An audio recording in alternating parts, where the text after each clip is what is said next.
Benarkah BTPS merupakan bank syariah dengan kinerja terbaik? Halo semuanya, selamat datang di channel saya Imade Mulyana Putra. Di video kali ini saya akan menganalisa saham BTPS. Sebelum lanjut, yuk subscribe dan nyalain notifikasinya, biar kamu selalu dapat update saham menarik lainnya. BTPS atau PT Bank BTPN Syariah Tbk merupakan bank syariah yang pembiayaannya berfokus pada segmen ultramikro, yang mana pembiayaan BTPS disalurkan ke perempuan di pedesaan yang tergabung dalam komunitas. Pembiayaan yang disalurkan BTPS sampai dengan kuartal 1 tahun 2023 mencapai 11,8 triliun. Penyaluran pembiayaan ini bertumbuh 11,1% secara year on year. Jika kita melihat pertumbuhan pembiayaan BTPS sejak 5 tahun terakhir, pembiayaan BTPS bertumbuh dengan rata-rata pertumbuhan 14,4% per tahun. Jika kita telusuri lebih lanjut, nominal pembiayaan BTPS per nasabahnya terbilang cukup kecil, yang mana pembiayaan BTPS nilainya di bawah 5 juta rupiah. Sampai dengan tahun 2022, BTPS sudah memiliki 4,25 juta nasabah aktif yang tersebar dalam 249.000 komunitas di 2.600 kecamatan. Yang lebih menarik, BTPS berani memberikan pembiayaan tanpa agunan, asalkan pembiayaan tersebut digunakan untuk kegiatan produktif. Jika kita melihat profil nasabah BTPS lebih lanjut, nasabah BTPS tersebut merupakan perempuan prasejahtera produktif yang sebagian besar berjualan ataupun berternak, yang memiliki tujuan untuk dapat memenuhi kebutuhan harian dasar keluarga, serta menyiapkan pendidikan untuk anaknya. Tujuan dari nasabah pembiayaan harus tergabung dalam komunitas, yaitu untuk dapat meningkatkan efisiensi proses bisnis dan juga menjaga kualitas pembiayaan yang telah diberikan. Harapannya, jika nasabah tergabung dalam komunitas, kemungkinan dari adanya pembiayaan yang gagal bayar akan lebih kecil, karena akan selalu diingatkan di komunitas tersebut dan juga akan ada peer pressure jika pembiayaan tersebut macet. Selanjutnya kita bahas kinerja keuangan dari BTPS. Kita mulai dari pendapatan, yang mana pendapatan BTPS terdiri atas hak bagi hasil milik bank dan pendapatan operasional lainnya. Pada kuartal 1 tahun 2023, BTPS berhasil mencatatkan hak bagi hasil milik bank sebesar 1,27 triliun dan pendapatan operasional lainnya sebesar 29,6 miliar. Hak bagi hasil milik bank ini bertumbuh 8,3% jika dibandingkan dengan kuartal 1 tahun 2022, yang sebelumnya 1,17 triliun menjadi 1,27 triliun pada kuartal 1 tahun 2023. Jika kita lihat lebih lanjut, pertumbuhan hak bagi hasil milik bank sebesar 8,3% ini disebabkan karena peningkatan pendapatan pengelolaan dana yang sebesar 10,2%. Namun, hak bagi hasil pihak ketiga dari BTPS juga mengalami peningkatan yang signifikan, yang mana hak bagi hasil pihak ketiga dari BTPS pada kuartal 1 tahun 2023 meningkat sebesar 37,2% jika dibandingkan dengan kuartal yang sama pada tahun 2022. Namun, pertumbuhan hak bagi hasil pihak ketiga tersebut secara nominal masih lebih rendah jika dibandingkan dengan pertumbuhan pendapatan pengelolaan dana, yang mana hak bagi hasil pihak ketiga tersebut meningkat sekitar 30 miliar, sedangkan pendapatan pengelolaan dana bertumbuh 128 miliar. Selain itu, jika kita melihat pendapatan operasional lainnya pada kuartal 1 tahun 2023 bertumbuh sebesar 121% secara year on year. Dari sebelumnya 13,3 miliar meningkat menjadi 29,6 miliar pada kuartal 1 tahun 2023. Peningkatan pendapatan operasional lainnya ini disebabkan karena penerimaan kembali piutang yang telah dihapuskan. Jika kita melihat aset BTPS pada kuartal 1 tahun 2023, aset BTPS mencapai 22,1 triliun. Aset BTPS ini bertumbuh 15,3% jika dibandingkan dengan kuartal 1 tahun 2022. Jika dilihat selama 5 tahun terakhir, aset BTPS mengalami pertumbuhan dengan rata-rata pertumbuhan 18,9% per tahun. Pertumbuhan aset ini didukung dengan profitabilitas BTPS yang sangat baik. Jika kita melihat return on aset BTPS pada kuartal 1 tahun 2023, return on aset BTPS sebesar 10%. Return on aset ini turun 1,1% jika dibandingkan dengan return on aset pada kuartal 1 tahun 2022. Meskipun terdapat penurunan return on aset dari BTPS sejak tertingginya di tahun 2019 yang sebesar 13,6%, return on aset yang sebesar 10% ini masih menjadikan BTPS sebagai bank dengan return on aset tertinggi di industrinya. Bahkan, return on aset BTPS jauh mengungguli return on aset Bank BCA dan Bank BRI yang sebesar 3,4%. Jika kita melihat ekuitas BTPS pada kuartal 1 tahun 2023, ekuitas BTPS mencapai 8,8 triliun. Ekuitas BTPS ini bertumbuh 17,6% secara year on year. Jika dilihat selama 5 tahun terakhir, ekuitas BTPS mengalami pertumbuhan dengan rata-rata pertumbuhan 27,6% per tahun. Yang mana ekuitas BTPS ini bertumbuh dengan sangat tinggi. Namun yang menarik, return on equity BTPS mampu dijaga di level yang sangat tinggi, yang berarti pertumbuhan ekuitas BTPS didukung juga dengan pertumbuhan profitabilitas yang baik. Yang mana return on equity BTPS pada kuartal 1 tahun 2023 sebesar 21,3%. Return on equity ini turun sebesar 2,1% jika dibandingkan dengan return on equity pada kuartal 1 tahun 2022. Meskipun terdapat penurunan return on equity dari BTPS sejak tertingginya di tahun 2019 yang sebesar 31,2%, return on equity BTPS yang sebesar 21,3% ini masih dapat dikatakan cukup tinggi. Bahkan ROE dari BTPS ini merupakan salah satu yang tertinggi di industrinya, meskipun sedikit di bawah Bank Mandiri dan Bank BCA. Selain itu, pada tahun 2020 terdapat penurunan ROA dan ROE dari BTPS yang signifikan. Namun, penurunan tersebut masih dapat dikatakan cukup wajar karena dampak dari pandemi yang membatasi kegiatan masyarakat sehingga perekonomian sempat melambat. Tapi, kenapa profitabilitas BTPS bisa mengungguli Bank BCA, BRI, BNI, dan Bank Mandiri? Nah, jika kita telusuri ke sumber pendanaannya yang merupakan bahan baku dari bisnis perbankan, dana pihak ketiga BTPS sampai dengan kuartal 1 tahun 2023 mencapai 12,8 triliun. Dana pihak ketiga ini bertumbuh 15,6% secara year on year. Jika kita melihat pertumbuhan dana pihak ketiga BTPS sejak 5 tahun terakhir, dana pihak ketiga BTPS bertumbuh dengan rata-rata pertumbuhan 14,6% per tahun. Jika kita melihat dana pihak ketiga BTPS lebih lanjut, terdapat hal yang menarik. Yang mana jika kita melihat porsi deposito saja, porsi deposito BTPS pada kuartal 1 tahun 2023 sebesar 76,9%.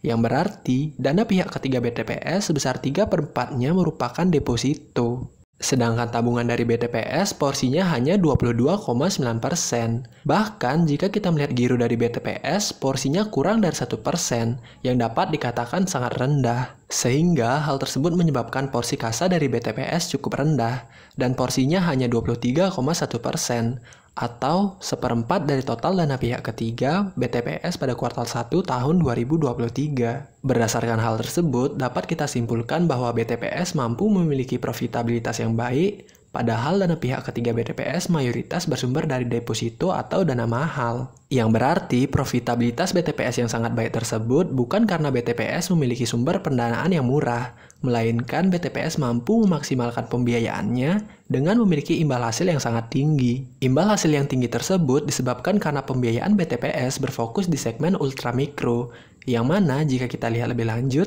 tingkat margin piutang murabaha dari BTPS sebesar 25-30%, yang dapat dikatakan sangat tinggi. Selain itu, piutang murabaha dari BTPS memiliki porsi 99% dari total pembiayaan yang disalurkan oleh BTPS. Yang berarti hampir semua pembiayaan BTPS memiliki margin sekitar 25-30%, yang dapat dikatakan sangat tinggi. Jika kita bandingkan margin piutang murabaha BTPS dengan tingkat suku bunga Bank BRI dan Bank BCA, tingkat suku bunga Bank BRI yang tertinggi sebesar 11,8% dan tingkat suku bunga Bank BCA yang tertinggi sebesar 7,7%. Yang berarti margin piutang murabaha BTPS tersebut besarnya hampir 4 kali lipat jika dibandingkan dengan tingkat suku bunga Bank BCA. Margin piutang murabaha yang tinggi tersebut tercermin dari net operating margin dari BTPS, yang mana net operating margin BTPS pada kuartal 1 tahun 2023 sebesar 11,7%.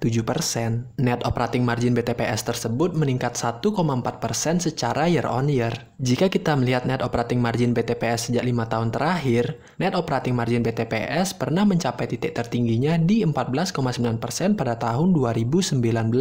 Net operating margin BTPS ini sangat tinggi.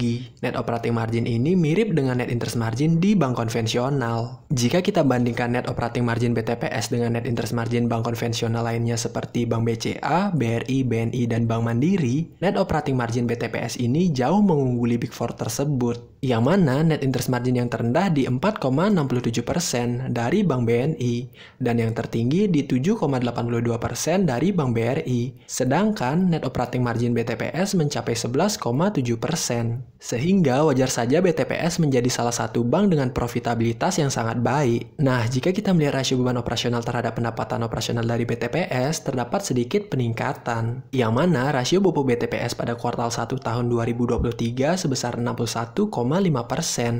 Rasio BOPO ini meningkat dari sebelumnya 58,5% pada kuartal 1 tahun 2022. Jika kita melihat rasio BOPO BTPS dalam 5 tahun terakhir, rasio BOPO BTPS berada di sekitar 58-62%. Jika kita melihat cost to income ratio dari BTPS, terdapat hal yang menarik, yang mana cost to income ratio BTPS mengalami penurunan sejak tahun 2018, yang berarti adanya efisiensi dari BTPS. Cost to income ratio BTPS pada tahun 2018 sebesar 48,8%, dan pada tahun 2022, cost to income ratio BTPS turun menjadi 36,7%.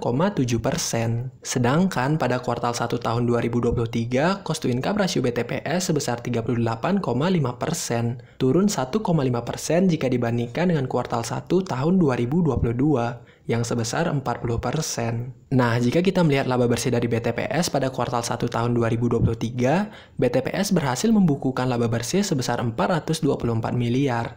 Laba bersih ini bertumbuh sebesar 3,3% secara year on year. Jika kita melihat laba bersih BTPS pada tahun 2022 yang sebesar 1,78 triliun, laba bersih BTPS ini sudah pulih pasca pandemi. Bahkan, laba bersih BTPS sudah lebih tinggi jika dibandingkan dengan laba bersih pada tahun 2019 yang sebesar 1,4 triliun.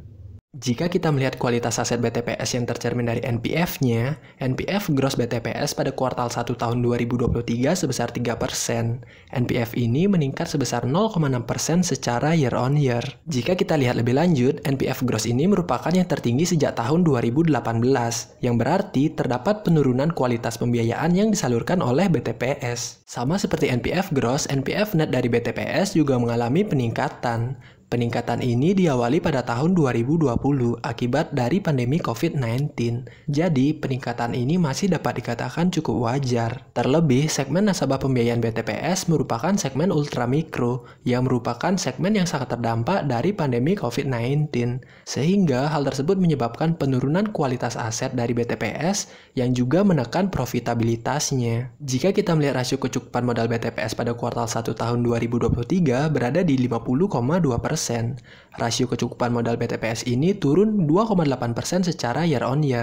Namun, rasio kecukupan modal BTPS ini sudah sangat tinggi, dan persentase tersebut sudah berada di batas yang aman bagi perbankan. Jika kita melihat porsi pembiayaan yang disalurkan BTPS yang tercermin dari financing to deposit rasionya, financing to deposit rasio BTPS pada kuartal 1 tahun 2023 masih berada di 92,7%. FDR ini turun 3,5% secara year on year. Jika kita melihat financing to deposit rasio BTPS sejak 5 tahun terakhir, FDR BTPS konsisten berada di sekitar 95%. Porsi financing to deposit rasio yang tinggi ini mengindikasikan BTPS selalu memaksimalkan dana pihak ketiganya untuk dikonversi menjadi pembiayaan, sehingga hal tersebut akan menjaga level profitabilitas BTPS yang tinggi. Lalu, bagaimana dengan valuasinya? Saat video ini dibuat, BTPS berada di harga 2.000 dengan PBV sekitar 1,75 kali dan PE sekitar 9,1 kali. Yang mana harga BTPS saat ini dapat dikatakan cukup menarik dan hampir mendekati harga terendahnya saat 2020 di harga 1.800. Jika dilihat dari dividen tahun buku 2022 yang sebesar Rp92,5 per lembar saham, maka dividen yieldnya sekitar 4,6%. Yang mana yield tersebut cukup menarik. Video ini bukan saran investasi, hanya berbagi perspektif yang mungkin bisa dijadikan tambahan referensi. Tugas kita menganalisa sebaik mungkin lalu membeli di harga yang murah untuk memperkecil risiko investasi kita. Dari analisa sederhana ini dapat kita simpulkan bahwa BTPS merupakan bank syariah dengan kinerja terbaik yang jauh mengungguli bank syariah Indonesia dari sisi profitabilitas dan efisiensinya. Bahkan, BTPS juga unggul jika profitabilitasnya dibandingkan dengan Bank BCA, BRI, BNI, dan Bank Mandiri. Sehingga wajar saja jika BTPS dihargai pasar lebih mahal. Meskipun harga BTPS saat ini sudah terkoreksi cukup dalam dan bahkan hampir mendekati harga saat market crash tahun 2020, namun PBV-nya masih di sekitar 1,75 kali, dan bagi kebanyakan orang mungkin akan menganggap valuasi BTPS kurang menarik. Tapi, jika dilihat dari prospeknya, BTPS memiliki prospek yang cukup menarik, yang mana pemain di segmen ultramikro ini masih sangat sedikit, dan nasabah aktif BTPS jumlahnya hanya sekitar 4,25 juta orang. Sedangkan potensi nasabahnya mencapai 45 juta nasabah. Apakah penurunan harga BTPS ini merupakan sebuah peluang? Atau karena sebelumnya BTPS dihargai terlalu mahal? Bagaimana menurut kamu? Jangan lupa like, comment, subscribe, nyalain notifnya. Sampai ketemu di video selanjutnya.